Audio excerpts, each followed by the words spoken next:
هون قاسینه نه؟ نه از ایدری من ایدری باشنی حوالا که من قاسی حوالا که من آگرید خب دست بری ama Suudi Aga ile ilgili ben sana diyecektim.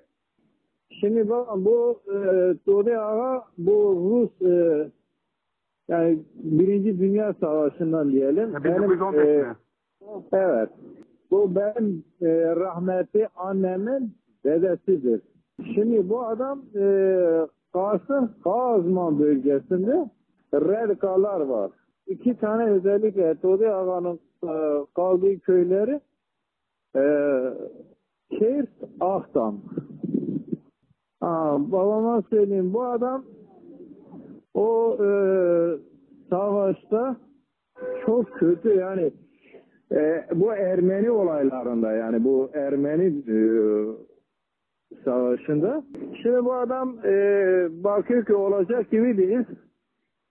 Orada el ağası diyorlar. Yani el ağası diyelim böyle. Evet. Bütün el ağası topluca direkt bir şey. Yani bir ferdinin burnu kanamadan o savaşta çekip götürüyor. Babama söyleyeyim, kısa boylu, çok ama çok akıllı, çok cesaretli bir insanmış. Ne yapıyor? İşte o bizim eskide yayık diyorlardı. Ona yayık dağına göster, araba gaf, cazimliğe yani hali bir tane hali üzerine seriyor. Desin, düşman desin ki bu adamın, bu kalabalığın, bu elin yani bu bölge top tüfekleri vardı diye. Öyle bir şeyde kınıf da uydurmuş yani. Ondan sonra bu yani yıllar tarih boyunca da bu adam hep ismi anıldı. O bölgenin özellikle Kars bölgenin diyebilirim tek adam. 2 tane oğlu var. Bu 2 tane oğlunun bir tanesi Cemalettin ismi benim annemin babası. Evet. Bir tane de Hami. Evet. Şimdi Hami böyle kendince bir şey ama Cemalettin tam bir babanın görevini yerine getirdi. Yani son derece adil. Evet, sandıkım. Yani son derece kibar, hak hukuk yemeyen, çok büyük bir ilim sahibi, irfan sahibi. Şeyh Bekir, belki sen duymuşsun. Duymuşsun, Şeyh Bekir duymuşsun. Şeyh Bekir, Malawi'da ilim sahibi bu. Yani onun evinde hatta Jeradgut'un Bülbül-i Cenneti. Şeyh Bekir işte Malawi kalkımı da bu. Ben sana şöyle söyleyeyim, hani Redka deyince acaba dedim bu Redka nasıl olur da kendi öz ağasını ya ne bileyim kendi ecdadını nasıl tanımaz diye ben sistemde bulundum ama Iğdır'da o Iğdır deyince haliyle doğrudur. Bunlar da iyi yaymadılar. Sağ olun ama.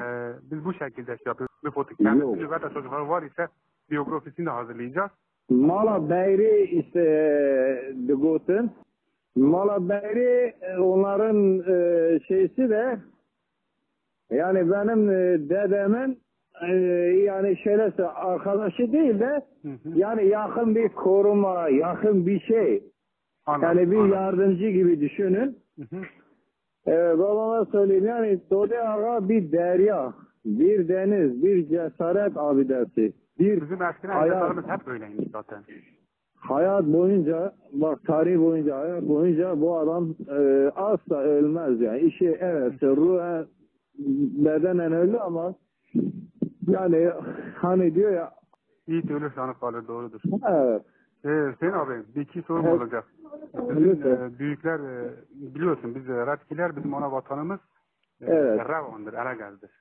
Errevan hem hoş Erivan'ı hatırlar. Biz Erivan kökenli bir aşiretiz. Evet.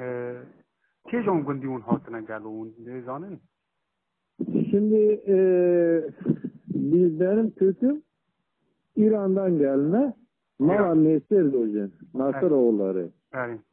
Malan Nesir hemen. Ama şimdi Doğdi'nin torunları, bunlar İstanbul'da mesela bir tanesi, yani benim dayımın bir tane 5 tane oğlu var. 6 tane bir tanesi Allah rahmet eylesin vefat etti. Allah rahmet Hala eylesin. Nuri deyince Kars bölgesinde tanınan bir adam. Yani namı değer bir adam. Şimdi nerede geldiğimizi bilmiyorum. Nerede geldiğimizi bilmiyoruz. Öncelikle ben sana şunu söyleyeyim. Geçmişini arayan, geçmişini böyle kaleme alan, yayan, öncelikle ben sana minnettarım. Çok ama çok teşekkür ediyorum. Biz 3 kişi. Biz daha Fark etmez. Bir tuğla koyan da bir tuğlanın sahibidir. Şimdi Radika zengin bir mozaiktir. Doğrudur.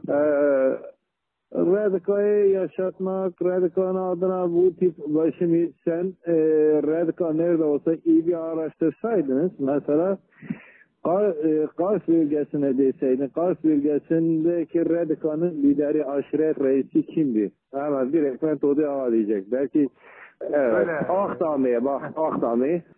Şimdi bu adam Radika'nın bir kolu da Muş'tadır. Akdam'dır. Benim de bak Todi Ağa ne yapıyor biliyor musun?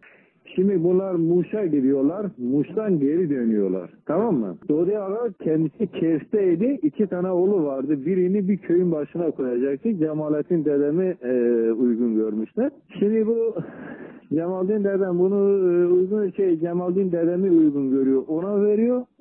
O köye başına gönderiyor. İyice bunlar yani Cemalettin dedemi ve işte eşini öldüreceklerdi. Adamlar niyeti bozuk. Cemalettin dedem kibar bir adammış. Yani öyle kibar. Yani elit bir adam. Şiddeti içermeyen bir adam. Ama nenem daha cesaretliymiş. Evet, nenem silahı diyor ki evet. Nenem diyor ki ya Cemalettin kalk diyor. Bir tıkırtı ses geliyor. Bu da tüfeği, ikisi de birer tane tüfeğini alıp bakıyorlar ki tamam mı? Kapıya en az 5-6 kişinin ayak izi. O zaman da kar. Bu da el feneri alıyorlar, takip ediyorlar, izi sürüyorlar. İz gidiyor tam o eve kadar gidiyor. Navi hasbi Todi Ağa Igor ya. Igor, Navi Rus'ta. Igor, Rus ismidir her. Rus tabi Igor. O zaman Ruslarla beraber aynı toprağı paylaştığımız için aynı coğrafya. Evet. Ondandır, doğru. Evet. Kerem'de. Diyece bunlar haber gönder, Todi Ağa haber gönderiyorlar. Todi Ağa da diyor ben gelene kadar diyor bir ferdiniz orada kalmayacak. Sabah Todi gelmeden bunlar arabasını işte çoluk çocuğu toplayıp gidiyorlar. Ondan sonra kadının bir tanesi geri dönüyor. Todi Ağa diyor ki bir kadının hürmeti yok mu? Yok diyor, hürmet yok. Yok diyor. Bunun bir şey yok. Bunun kıtası yok. Yani bunun bir dönüşü yok diyor. Bunlar Muş'a sürüyorlar. Muş'a sürüyor bunları yani. Sen de bu toprağı terk edeceksin. İşte o gün bugün gittiler yani.